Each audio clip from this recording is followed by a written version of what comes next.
I'll grab a large coffee with 1.5 cream, please. Yeah. And your 2 coffees. Thank you. Thank you very much. Well, thanks for doing this. It's really nice to see you again. You've arrived at a really interesting time in something of a maelstrom. What is it that's going on at Tim Hortons, and what is the solution to fix certainly the PR problems going on right now? I think it's obvious that Tim Hortons as a restaurant brand has an incredible iconic place in Canadiana and culture. In fact, I'd argue in a very, very competitive industry, every restaurant in the world would kill to have the kind of brand status that Tim Hortons has. So undoubtedly, there's a ton of opportunity for growth. There's a ton of opportunity, I think, to build back a little bit of the slip that the brand has had in the last few years, and to rebuild the relationship with restaurant owners, which has been a top priority of the new president that's come in. Coming into a job like this, how do you rank the priority of addressing that slip in the brand that we've seen in the last couple of years? I think the number one priority that's been established by the executive team has been the relationship with the restaurant owners. Right. So if you look at how the business operates every day, you have more than 1,500 Canadians and new Canadians who own and operate restaurants like this.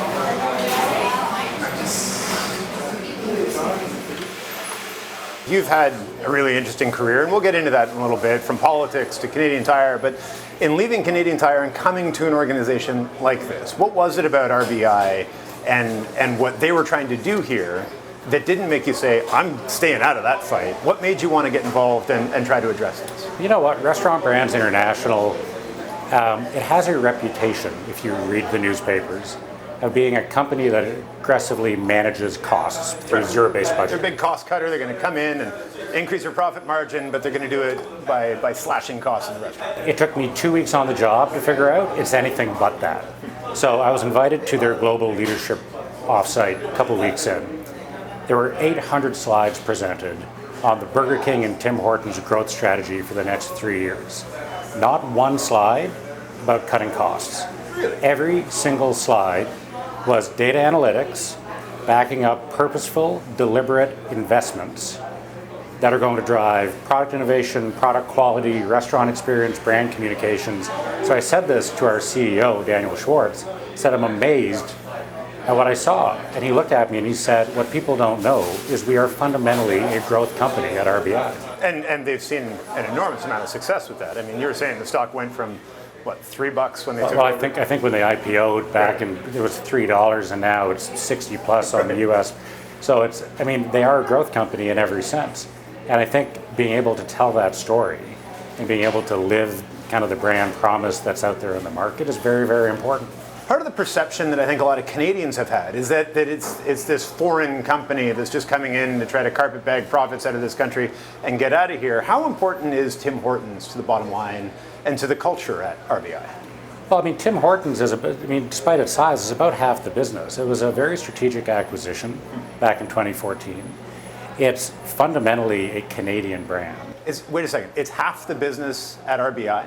Yeah, about that. Like, Burger King is probably what, 15 to 20,000 restaurants? Correct. And Tim Hortons has about 4,500 restaurants.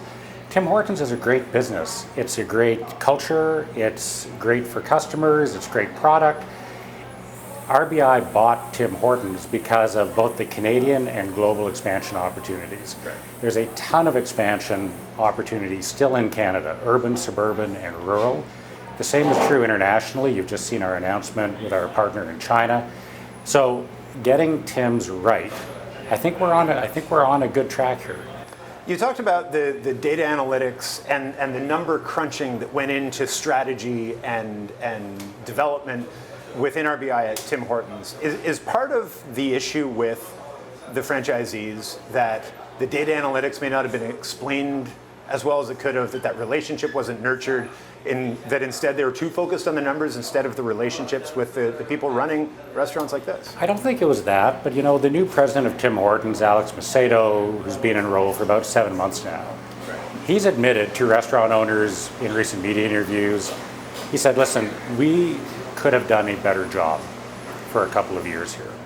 And this brand is unlike any brand in this space anywhere in the world. And being able to understand the power of this brand, the expectations of our guests, the relationship with the restaurant owners, the incredible power they bring to the business. I think Alex and the whole executive team has said, look, we could have done a better job, and we're now totally committed to doing that. I want to talk about China, because I think on the face of it, this iconic Canadian brand has done very well here. It hasn't done as well in the United States. What is it that the numbers and the data tell you about China and that expansion that you think this is going to be a success? You know, I'll draw on a bit of my past experience when I worked for the Canadian Prime Minister. And we would travel the world. What we saw anywhere we went in the world was the power of Canada as a brand. Everything about Canada, the clean air, the society, the rights that we have as a society, every country we went to said, we need a little bit more Canada here in our own country. Tim's is the epitome of a Canadian brand.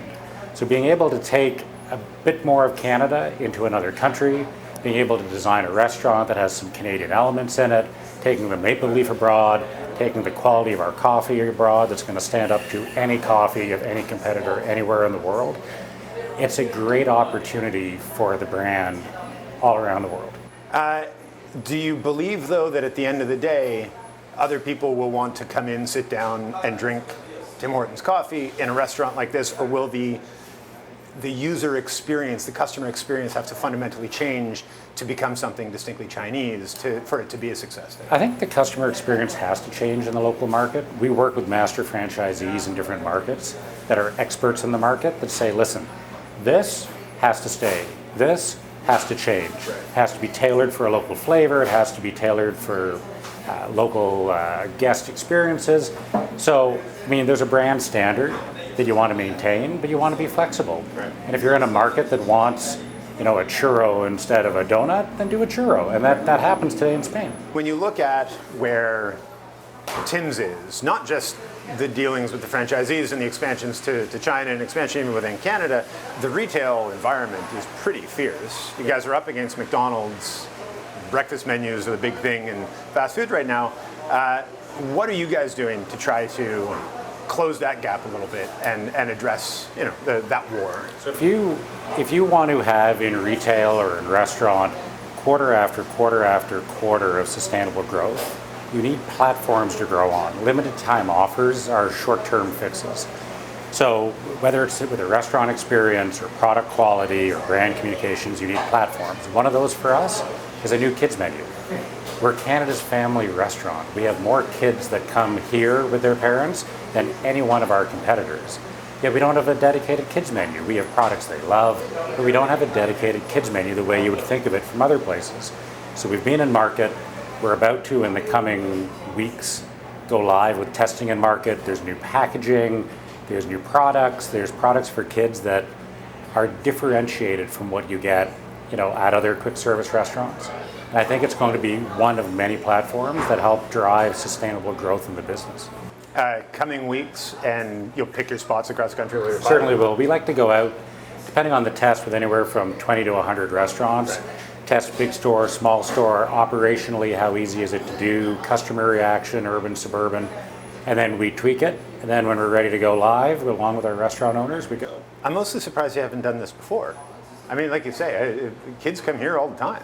No, it's a huge opportunity. It's low-hanging fruit. The kids we don't have to attract kids to come here. Kids are coming here after soccer, after hockey, after baseball, with their parents. So it's just capturing the market that's here and giving them a differentiated menu that moms and dads want to give their kids, that's healthy, that doesn't have artificial color in it, there's fun packaging. It's fun. And picking up on that, just to close things off, is the growth opportunity international expansion, or is it here at home? Not just addressing that slippage, but expanding the Tim's brand here. I've seen the data that the team has put together. There is a ton of growth still in almost every urban market in Canada, certainly in suburban, certainly in rural. The question is, again, purposefully deciding where do you pick and invest for the biggest return. There's competitive decisions that are made there. There's upgrade decisions on real estate, and internationally, there's nothing but opportunity internationally in taking this brand and tailoring it market by market and making it famous worldwide. Well, listen, we're going to have to cut it there. It's great to see you, and thanks for doing this. And talk again soon. Thanks for coming to the restaurant. All right. Appreciate it.